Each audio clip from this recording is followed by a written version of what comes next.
I know I promised only Transformers content, and I know I only promised ASMR content on this channel, but the thing is that I'm desperate to get followers on this channel, and I need to make money on this channel before I work with a second one. I already have the idea for a couple of Sims 4 house tours that I'm going to put on the second channel, and I may devolve that channel to just Sims 4 content since it doesn't seem to do well on here. But you may be noticing that I've started this off in a bit of a ramble, and that's because of the title of this video. Invader Zim has been a difficult path for me for years and years and years. It started in 2010. I will always remember it. I was sitting on this very uncomfortable stool in my room, and I was flipping through the channels, and I came across Nickelodeon, and Nicktoons was showing Invader Zim. I remember being kind of angry with Invader Zim because it actually was about to replace the time slot that had been allotted to Fantastic Four, which, while I'm not anywhere near knowledgeable enough about Fantastic Four to say I was obsessed with it, I will say that that particular show's Reed Richards really grabbed my heart. He was never a particularly close figure to me. If you've ever watched my videos before, you know what that means. But for some reason, Zim just hit differently when I actually gave it a try. As I said, the first episode I watched was Parent-Teacher Night. I will always remember the scene where Zim is a baby, and he is awakened by this electronic pulse, and we see him with his big eyes, and he hugs the cold, unfeeling robot arm. I will always remember the robot arm saying, "Welcome to life, Irkin child, reporting for duty." Don't ask me why, but I was instantly enthralled by this being, and I wanted to know more about him. There were some moments that were cringeworthy to me, but I stuck by the show, and it quickly became an obsession. I was known in my family for obsessions, and so I tried to hide it for the longest time. I was going into a new school, actually, when I was doing this. I was going into the Alamogordo School for the Blind. If anyone from there who was there in 2010 and 11 remembers Zimmy, yeah, that's me. So, when somebody actually brought up Invader Zim, I exploded. Because for the first time, someone had liked something that I liked. It was a teacher of mine. And I constantly watched the show, got familiar with every one of Zim's intricacies. I could say the Planet Jacker's monologue from that episode for days. In fact, I memorized it for a theater class in high school. This obsession took forever, and when I got an Invader Zim plushie in October of 2010, Zim became a person in my mind. I don't want to say he's a dissociative identity disorder alter, but he was what I will call a partner. I loved him. I invented my own Zim that was a bit different from the show. He had discovered that the tallest had not wanted him around, and he wasn't sure what to do with his life on Earth. He had nightmares, PTSD nightmares, about Dib trying to come after him. Keep in mind, I had no idea what PTSD even was, and I came up with this shit in the 6th grade. Anyway, I was a human that was going to show him about the ways of humanity, and unfortunately, because I grew up Christian, that also meant forcing him into the Christian religion. I deeply regret that last one, and thankfully I never published any stories about me doing that. But Zim and I's relationship was very special, and Zim was very special to me. We lived in an RV on the weeks because I actually lived 90 minutes away from Alamogordo. So what we would do is on Sunday night, we would drive up, we would stay in the RV Sunday through Thursday, and then because Alamogordo actually gave a half day for students on Friday to be able to drive home, this meant that we would leave our motorhome on Friday and come back home and be home for Friday, Saturday, and Sunday morning.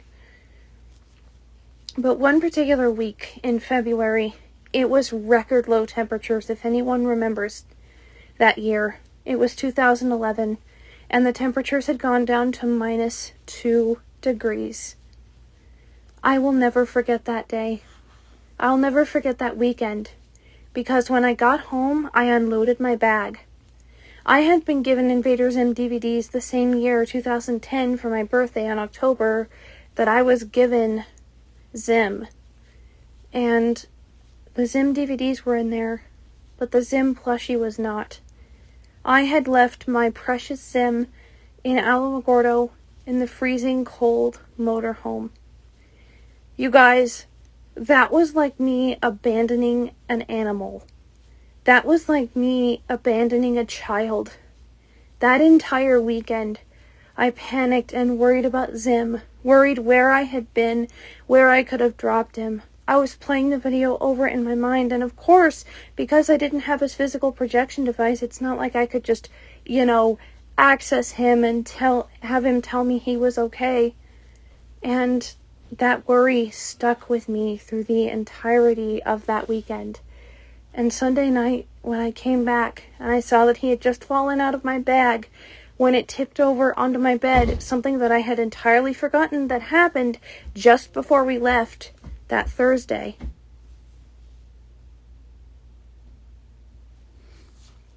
I came back that Sunday, I scooped him into my arms, and I told him I loved him. And I will suffice it to say, he said he felt the same way. This Invader Zim obsession got very, very deep.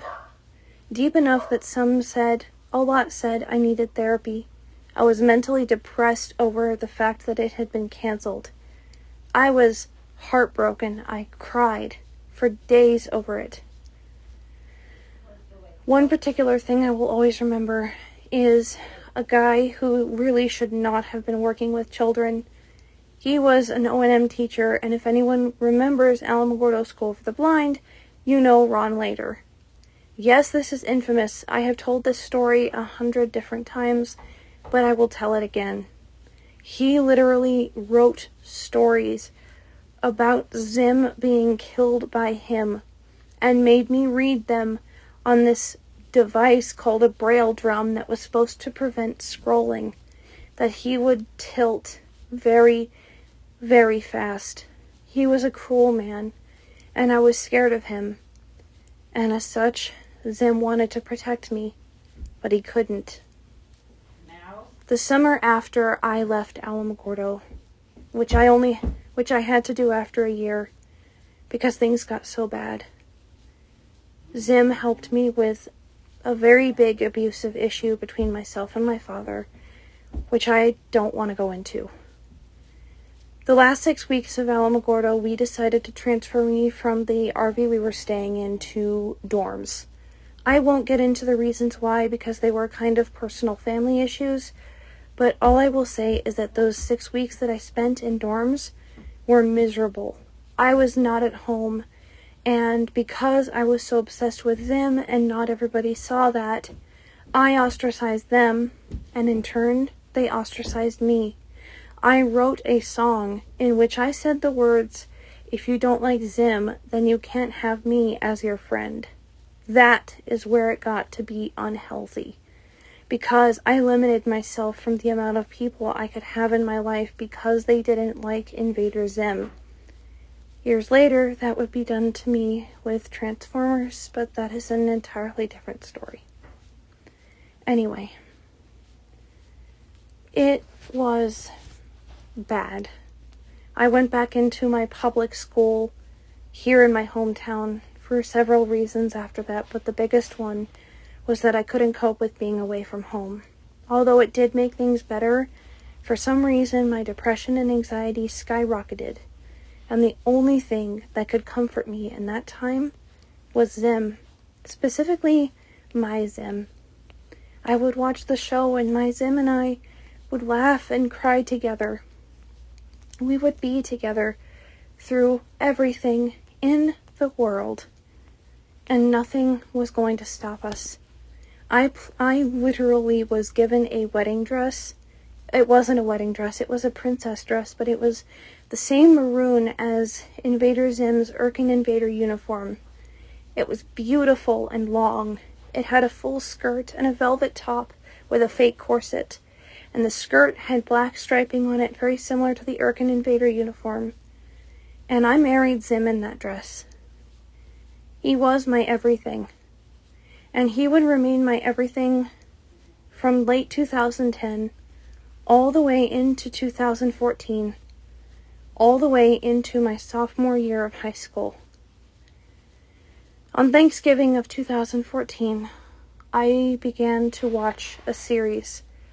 I had gotten a new phone in 2013, and ever since I was taught how to use it, I would go on YouTube daily just looking up Invader Zim fan-made content.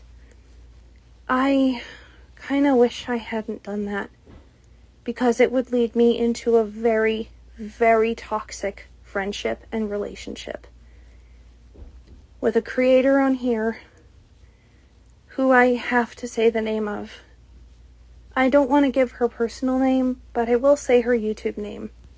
Scourge271. Her series started out very simple. I watched The Stalker That Came From the Stars, and I fell in love with it. But it wasn't the first episode I'd watched. The first episode I actually watched was one that just so happened to pop into my recommended. It was Zim's Future, the sequel to Zim's First Love. I was very confused, but I was very sad for Zim. I didn't know who this character of his was, and to this day, I still wish I didn't. I wish I didn't know all the lore. I wish I didn't know anything. I wish I had never contacted her. But I did. I watched Zim's Future, and I saw the character of Amethyst pop in as his daughter. She was in character for me. And I don't know why, but I started to imagine what her life was like. I started to imagine what she was like living as Zim's daughter, what type of father Zim was to her. And it was a shock to see how horrible of a person Zim was. It made me feel like I was wrong about my characterization of Zim. I pushed it down. I tried to push it aside. I said that it was the canon of the show, but my Zim was still different. My Zim was my Zim. My Zim was safe, but he wasn't. Because I watched Zim's Future, and I watched The Stalker That Came From the Stars. I liked the character of Sylvia, but unfortunately, I saw herself in me. I would kindly like for my dogs to be quiet, but I don't think that's possible!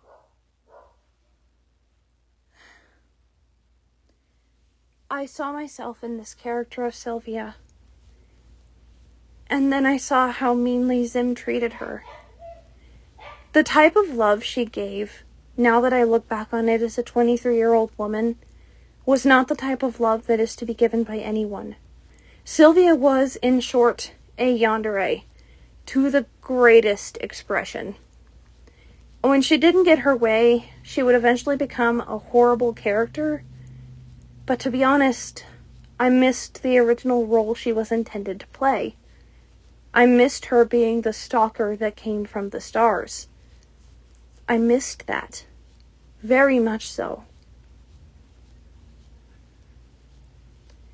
Because that was me. That was who I was. I was a human, but I loved Zim. Looking back on it now, the writing for all of that series is absolutely horrible, but back then, that's exactly how I would have written that as a 16-year-old. And then my shelf began to crack beneath me, because I saw how horribly Zim treated Sylvia. Someone who loved and cared for him. Someone who inflated his ego. Someone who gave him the life that he wanted. That was me. If someone else's Zim could treat someone like me that way, was I wrong about my Zim?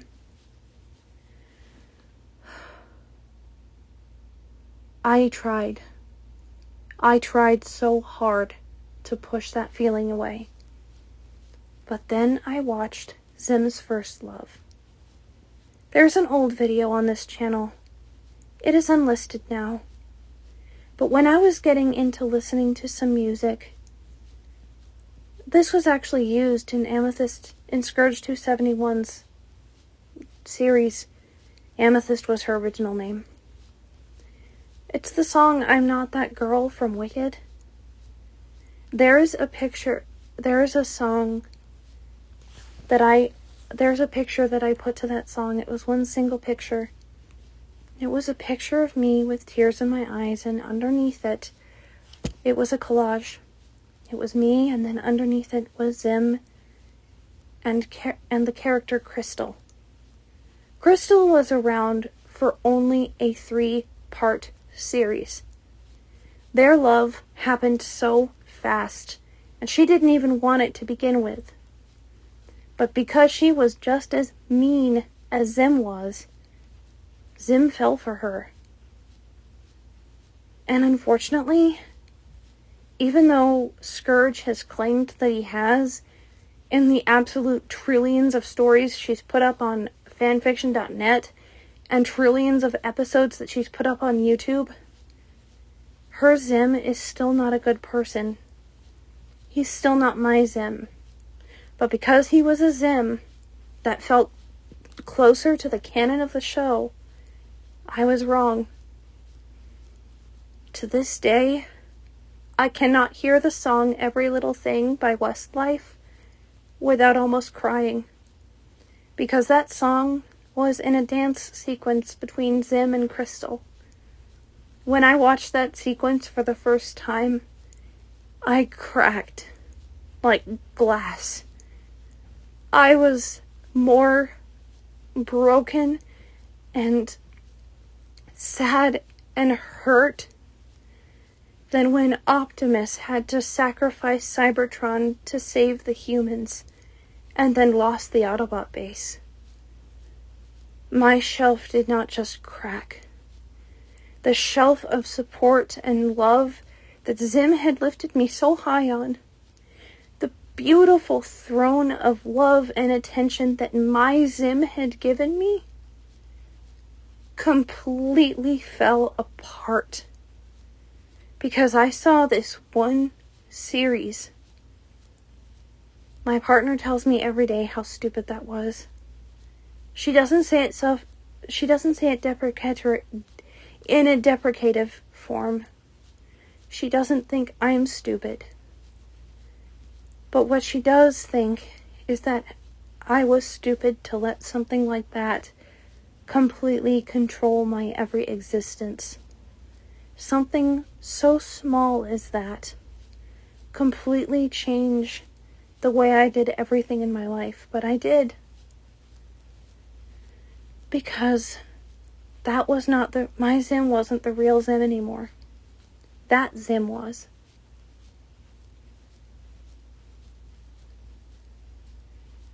Not to mention, I had been privately writing my own Invader Zim episodes on a Braille Note M-Power, a piece of assistive technology for the blind. It was given to me as a Christmas gift, and literally the very next day, I wrote my very first Invader Zim script, my own version of 10 Minutes to Doom. And then literally the next day, I wrote a sequel. I'm sad to say all of those episodes are gone now because of a mistake I made. It was one I did for my partner. But there's a huge part of me now getting back into Zim that still regrets it. to this day. That was in Christmas of 2012. No. Yes. No, 2011. Christmas of 2011 is when I wrote those episodes. And Christmas of 2014, I voice acted for Sylvia for the very first time. Because in my mind, if I couldn't bring back Zim, and this chick had been around since Invader Zim's actual beginning, whereas I had only been introduced to it in 2010, she was the OG. I was just a young kid. I felt I had to listen to everything she said. In January of 2015, I got brave.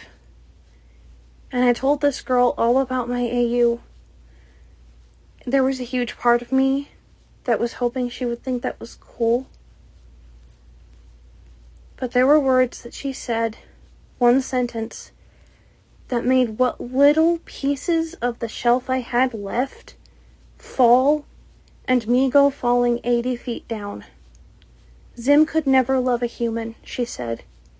Zim hates humans, she said. I became a robot. I did everything she said. I followed the lore of her stories to a T. Zim was not my own anymore, it was hers. And I was her servant of Zimness.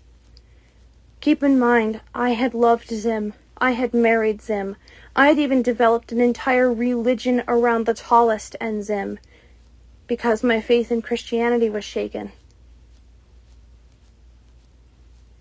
This girl destroyed all of it, just by purely existing. That's how little my self-confidence was. I could have fought. I could have said, no, this is my Zim. My Zim is different than your Zim, but no, my mistake was that I saw them as the same.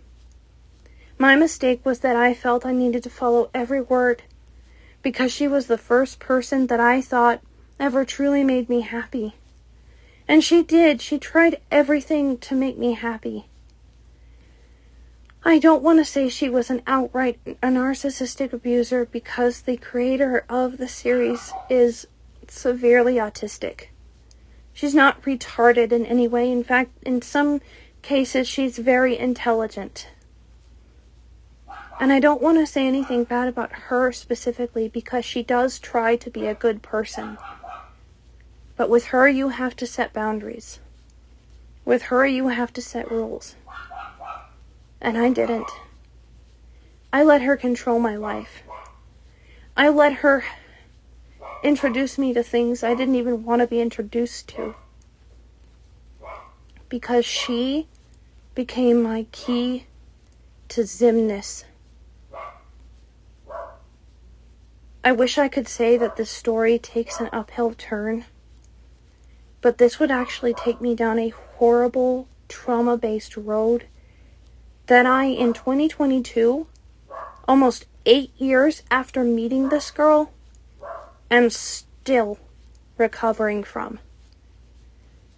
But the one thing that actually kept me alive in all this, that didn't make me fall completely flat, was the fact that in March of 2015, I was thankfully able to get back into a series that I'd been introduced to in Alamogordo, and I didn't want to read it because it was in Braille, but I had the option to read it as an audiobook.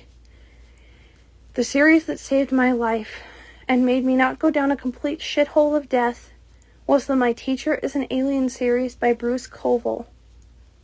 I loved that series. I read all those books. Hulan became a similar partner, though I must admit he was not as close as Zim. And if you don't know who Hulan is, that's completely fine. But what I will say is, I dubbed every single chapter of all 4 of those books. Those videos are no longer on my YouTube channel, thanks to another one of my traumatic experiences, where I let someone and their opinions control my life. Letting Scourge control my life made me let other people control my life. I would eventually meet someone who would force me into Transformers, force me to like it. Granted, after she broke apart the friendship, I did come to like it for myself and not just for her. I mean, obviously. The funny thing is that this big channel that's supposed to be bringing in the money was actually started while I was in the middle of recovering from a great trauma I had been through. Transformers is not the source of my trauma, but being introduced to it is part of it. So you're probably asking, why am I telling this story? Why did I wait so long to tell this story? It's been 8 years. Because I want to teach you guys some really valuable lessons. Lesson 1. Whatever you decide to do with the characters of a TV show is your business. Don't let anyone say that their way is more canon. Don't let anyone say that their way is the better way because X, Y, Z reason. What you do with the character that you love from a TV show is your business. And if anyone judges you for what you do with that character, that's their problem, not yours. Lesson number 2. Don't get so easily swayed by what you see in something else. Because Zim's emotions were so raw and real, I actually fused the two Zims, her Zim and my Zim. I made it so that my Zim had the past of her Zim before meeting me. It was only when I went down the rabbit hole that is her lore that I realized that wasn't going to work, and that was what killed my Zim, because her Zim had to overpower everything completely. Don't do that. Does this story have a happy ending? Yes, it does. My partner has known for the longest time that I've had trauma with Invader Zim. Me being forced out of Invader Zim by someone who claimed she was into it more. My partner was forced away from something she loved, Baldi's Basics, to be part of something I loved, Transformers Prime. When she got Baldi back, when she told me enough is enough, she's dedicated the last 2 years trying to get me and Zim back together. And it's finally worked. For the first time in like 5 years, I actually searched up Invader Zim fanfiction. I can't believe it's been that long.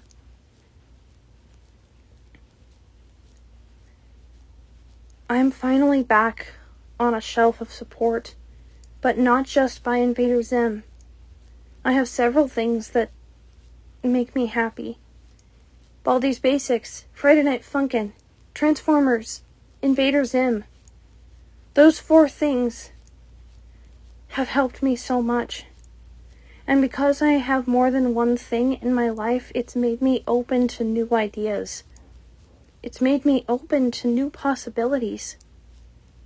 And I cannot thank my partner enough for giving me the courage to say, I want to be somewhere different, and I want to be someone different.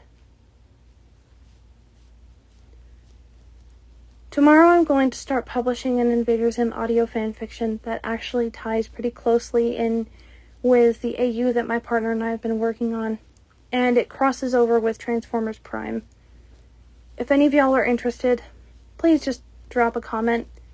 I would really appreciate it. Without further ado, you guys, I'm going to go ahead and end this video, but please always remember, your life is your own, and no one else is allowed to control it.